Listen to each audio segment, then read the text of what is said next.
అందుకని రెండవసారి బనకచర్ల ద్వారా పెన్నా బేసిన్కి తీసుకుపోయేటువంటి నీళ్లు అది వరకే తీసుకుపోతున్నటువంటి కృష్ణా నీళ్లకు కంపెన్సేటరీగా అడిషనల్ అవుతున్నాయి కాబట్టి మొదట్లో తీసుకుపోయినాయి బంద్ పెడతారా అని అడగండి.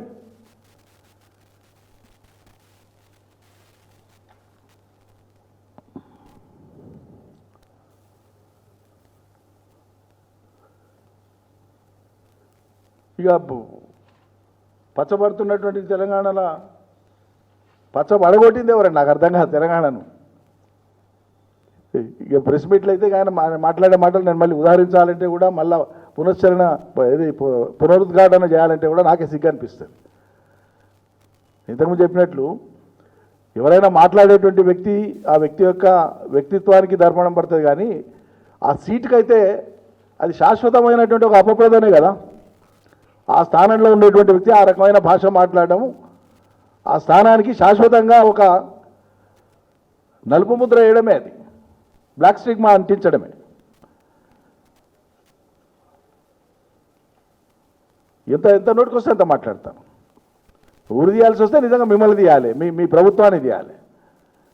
హామీలు ఇచ్చి ఎగ్గొట్టినందుకు, పచ్చబడ్డ తెలంగాణను ఎండగొట్టినందుకు, 15,000 రైతు భరోసా ఇస్తా అని చెప్పి ఎగ్గొట్టినందుకు, 4,000 పెన్షన్ 2,500 పెన్షన్ అని చెప్పి ఎగ్గొట్టినందుకు, బోనస్ 500 అని చెప్పి ఇది వరకు ఇచ్చినటువంటి దాంట్లో కేవలం ఆ సీజన్కి ఇచ్చినటువంటి దాంట్లో కేవలం 36% మాత్రమే ఇచ్చారు. అది కాదు మేము ఎక్కువ ఇచ్చినామంటే రికార్డుల పరంగా చెప్పండి, బయట పెట్టండి. మండలాల వారిగా జిల్లాల వారిగా మీరు ఇచ్చినటువంటి బోనస్ వివరాలు లెక్క పెట్టండి, ప్రకటించండి.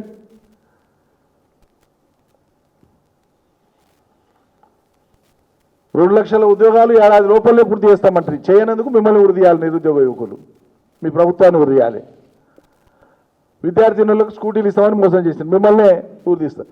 అంటే మీరు చెప్పి మాట తప్పిన దానికి మిమ్మల్ని మీరు దానికి శిక్షార్హులు అవుతారు తప్పిస్తే పోయినంతకాలం అరే నువ్వంటేనంటే 10 ఏళ్లలో మీరు పూర్తి చేసిన ప్రాజెక్టు గురించి చెప్పండి అంటాడు. తెలంగాణలో ప్రాజెక్టులను పూర్తి చేసిందే కేసీఆర్ సర్కార్. మీకు నీటి మీద, నీటి ప్రాజెక్టుల మీద, నీటి పరివాహక ప్రాంతాల మీద సమాచారం లేదు, అవగాహన లేదు, చిత్తశుద్ధి లేదు. ఇలా అదే పాలమూరు జిల్లాలోని 4 పెండింగ్ ప్రాజెక్టులను పూర్తి చేసి నీళ్ళు ఇచ్చిందే కేసీఆర్ సర్కార్. మొదలుపెట్టి 30 ఏళ్ళు సాగదీసి వదిలేసింది మీరు. 20 ఏళ్ళు, 25 ఏళ్ళు, 30 ఏళ్ళు సాగదీత ప్రాజెక్టులు వాటిని పూర్తి చేసి నీళ్ళు ఇచ్చిందే మేము. పాలమూరు రంగారెడ్డి మీ పార్టీ కాంగ్రెస్ పార్టీ కేసులు వేసి ఆటంకపరిచి ఆందోళన చేసి రకరకాల కోట్లల్లో కేసులు వేసి ఆటంకాలు కల్పిస్తే కూడా ప్రాజెక్టును పూర్తి చేసినాం. 32,500 కోట్ల రూపాయలు ఇప్పటికీ ఆ ప్రాజెక్టు కింద ఖర్చు చేసినాం. దాంట్లో 30,000 కోట్ల రూపాయలు మేమే డిస్బర్స్మెంట్ చేసినాం.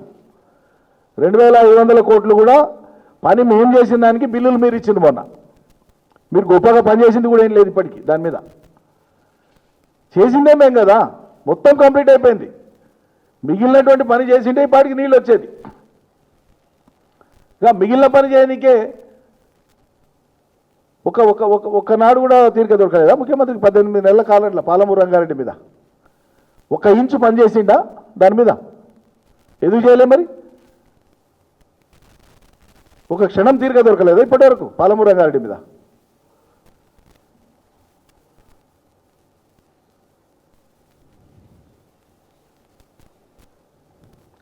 అసలు ఏ కారణం చేత ఆపారు? ఒక కారణం చెప్పండి తెలంగాణ ప్రజలకు, పాలమూరు ప్రజలకు.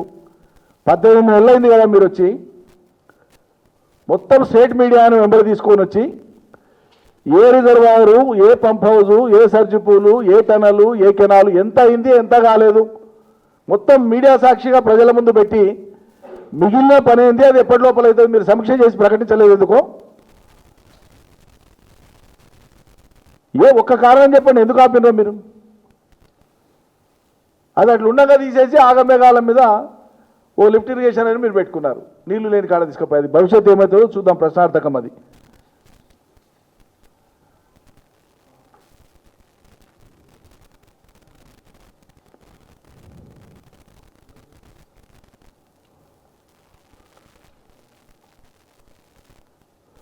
తెలంగాణ ప్రయోజనాలను ఒకవైపు కాపాడుకుంటూనే మనకు ఉండేటువంటి సహజ వనరులు ఓ ప్రాంతంలో ఎక్కువ ఉంటాయి, ఓ ప్రాంతంలో తక్కువ ఉంటాయి.